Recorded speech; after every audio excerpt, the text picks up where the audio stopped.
Mastering is the last step in the creative recording process. It's where a mastering engineer is going to take your finished mix and basically make some decisions about how that mix can sound a little bit better.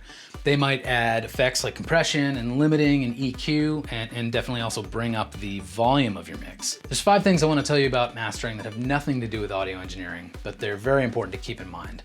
Number 1 is you need mastering, even for singles. You don't want to be the poor artist on that playlist whose music suddenly sounds quieter and muddier than everyone else's.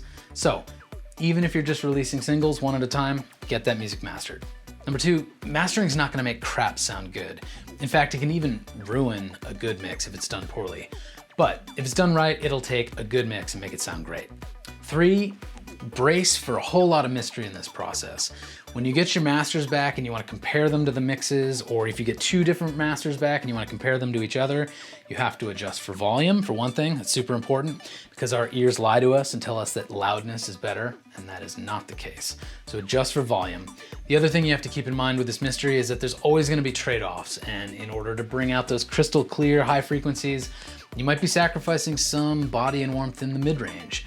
In order to bring out the kick, you might be sacrificing some of that clarity. So again, always trade-offs, be sure to adjust for volume, brace for mystery. 4 is you don't actually have to wait till the end of this process to get a master back. You can use automated AI mastering software and just get a reference master if you're in the middle of your mixing process and you want to drive around and see what tweaks need to be made. And lastly, be sure to budget for mastering. Not just money, but also time. If you're gonna hire a human engineer, you could be waiting 6 to 8 weeks to get the master back, so build that into your release timeline. That's clearly another benefit to automated mastering. A, it's instant, B, it's affordable, and C, you can do it right within your CD Baby dashboard when you're getting your music ready for distribution. So yeah, if you're doing a bunch of singles, AI mastering makes sense, and then you can save up your money to hire a human being for those big important releases like an album.